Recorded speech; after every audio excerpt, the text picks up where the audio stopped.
Bago ako naging B-Mobile member, dati akong OFW. Caregiver ako sa Israel ng almost 8 years. Pero bago pa ako napunta ng Israel, pumunta rin ako sa ibang bansa, sa ibang lugar. So nagtrabaho ako sa Korea, nagtrabaho ako sa Saudi. So ang trabaho ko doon, syempre mag-alaga nung matanda.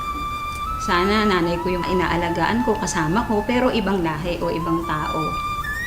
Nung mga panahon na meron akong inalagaan na matanda na nagkakalat siya ng dumi, naiihi siya sa panty niya.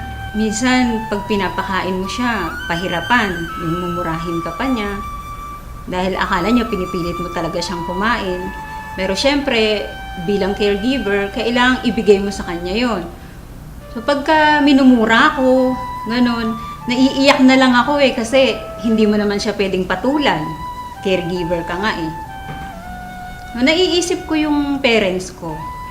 Kasi dapat ako yung kasama nila sa bahay, pero matagal akong wala. Lagi akong nasa abroad. Nung mga time na yon, sabi ko sa sarili ko, pag umuwi ako ng Pilipinas, ayoko nang bumalik sa abroad. Kaya naghanap talaga ako ng opportunity na yung magi-stay na ako sa Pilipinas, yung hindi na ako aalis. Ayun, nakita ko nga si B-Mobile. Nung nag-grab ko to, nakita ko yung opportunity. Ang laki nung pinagbago sa buhay ko. Pinangako ko kasi sa sarili ko nga na ayoko na mag-abroad. Yung gusto ko makasama ko na yung family ko rito. Kasi syempre tumatanda na yung parents ko. Iyon yung nag-push din sa akin para gawin ko si B-Mobile. Hindi kagaya nung nagtatrabaho ako as a caregiver, ginagawa ko lang yun kasi trabaho ko yun. So wala akong choice. Pero dito, bilang B-Mobile technopreneur, nade-develop din yung pagkatao ko. Yung sabi ko sa sarili ko, ay marunong din pala talaga ako makipag-usap. Yung isang pinagpapasalamat ko na nandito ako ngayon sa B-Mobile, yung nagkaroon ako ng time sa sarili ko, nakakapunta ako sa iba-ibang lugar. Kasi sabi ko noon, pumupunta ako ng abroad, pero ang Pilipinas hindi ko nalilibot. So ngayon nagagawa ko na siya. Napupuntahan ko na yung mga lugar na hindi ko napupuntahan noon dito sa Pilipinas. Sa mga OFW, huwag silang matakot na umuwi ng Pilipinas. Kasi noon nanlulumo ako sa tuwing sasabihin nila sa akin na, di bali nang mamatay dito sa abroad kahit may gera. Ayaw namin umuwi kasi nandiyan kami sa Pilipinas. Ganun na ba talaga kahirap yung Pilipinas para ganun lang sabihin nila? Tapos yung kahit na malayo sila sa mga anak nila, sa pamilya nila, basta ang mindset nila, ang nasa isip nila, sa abroad lang nila mararanasan na magkaroon ng pera, na maibigay sa pamilya yung pangarap na gusto nila. Hindi ka palaging malakas.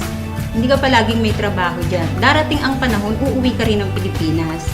So ang sabi ko, kung gagawin nyo si B-Mobile, pag uwi nyo ng Pilipinas, meron na kayong ipon, meron na rin kayong gagawin. Sabi ng kuya ko sa akin, nung niyayaya ko siya, sabi niya sa akin, wag mo na nga akong isali sa ganyang kalokohan. Sabi niya. Sabi ko, hindi naman kalokohan si B-Mobile, kasi negosyo nga yan eh.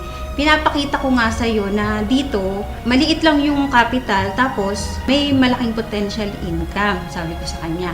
So sabi niya sa akin, baka mamaya magpasali ka dyan ng mga tao, yun pala, scam yan. Sabi niya, di madadamay pa kami niyan. Patay ko niyayaya mo, madadamay din ako, sabi niya. So, syempre na-hurt ako kasi hindi ibang tao yung nagsabi sa akin eh. Kumbaga, kapatid ko siya eh. Anong time na yon, sabi ko sa kanya, sabi ko sa sarili ko, hindi ako titigil sa B-Mobile. Hindi ako titigil hanggat hindi ka naniniwala sa akin, hanggat hindi ka sumasali sa akin, at hanggat di ko napapatunayan sa'yo na totoo si B-Mobile. So good news, kasali na siya sa B-Mobile. Huwag kang titigil kung ano yung naumpisahan mo. Kasi, gusto mo bang bumalik uli sa abroad? Gusto mo ba uling magtrabaho sa abroad? Bumalik sa dati. Yung lagi kong tinatandaan. Kasi nga, di ba sabi ko sa'yo, natatakot ako na bumalik uli sa abroad. Sa mga OFW na kagaya ko, subukan ninyo na mag-invest sa WeMobile. Hindi naman habang panahon na nasa abroad kayo, darating ang time hindi nyo na rin kakayanin magtrabaho. Sana lang, huwag pagiging OFW ang ipamana ninyo sa anak ninyo. Ang ipamana nyo sa kanila yung makapag-aral sila at pagkatapos nun, magnegosyo sila. So ito na yung chance ninyo. I-grab nyo na to kasi bihira yung opportunity na ganito.